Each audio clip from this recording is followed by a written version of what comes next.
LPU ప్లేస్మెంట్ల రికార్డులు సృష్టిస్తోంది. Final year student 2.5 కోట్ల ప్యాకేజ్ పొందుతున్నారు. 1700 మందికి పైగా ఎల్పియు స్టూడెంట్స్ 10 లక్షల నుంచి 2.5 కోట్ల ప్యాకేజెస్ పొందారు.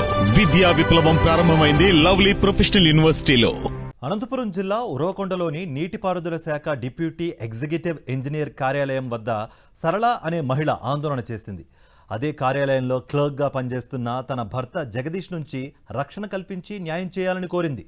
తనను రోకలి బండతో కొట్టి చంపివేయాలని చూశాడని, ఇంటి నుంచి గెంటివేశాడని సరళ ఆరోపించింది.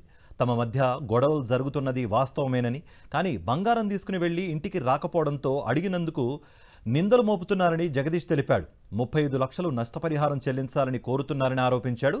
విషయం తెలుసుకున్న పోలీసులు అక్కడికి చేరుకుని సరళతో వచ్చిన వారిని పోలీస్ స్టేషన్కు తరలించారు.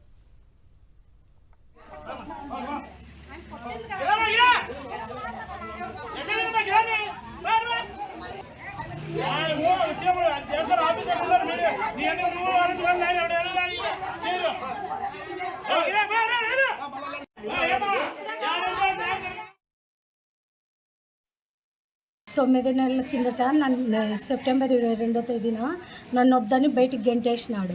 అతను కొడతా అంటే నేను బయటకు వచ్చిన, రోకల బండి తీసుకొని కొడతా అంటే నేను బయటకు వచ్చింటే బయటకు పోయింది కదా అని దొంగతనం అవుతున్నాడు. 9 నెలల నాకు అవసరం లేదు, ఆయన వద్దు నాకు అని అన్నాడు. ఫస్ట్ భార్యని కొట్టి చంపినట్లు నన్ను కొట్టి చంపాలని చూసాను. నేను బయటకు వచ్చిన, కూతురు మాటలు వినే నన్ను ఇట్లా చేసింది.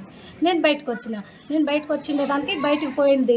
ఇంకా ఈ అమ్మని ఇంట్లోకి రానికూడదు అని వాళ్ళు ఏదో ఒకటి అట్లా నిందేసిన.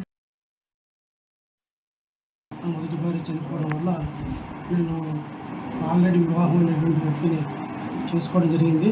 మొదటి వివాహం మీద తిరిగి పెళ్ళి చేసుకున్న 6 నెలలకు నాకు ఆల్రెడీ మ్యారేజ్ అయ్యిందని తెలిసింది. సరే తెలిసినే నా ఇట్లా కొనసాగుతున్నప్పుడు 2024 9 నెలలో 3 జతల కమ్ములో లాంగ్ చైనరింగ్ థెఫ్ట్ జరిగింది.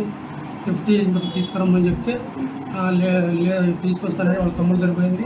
వాళ్ళు 1 వీక్ అయింది రాలేదు.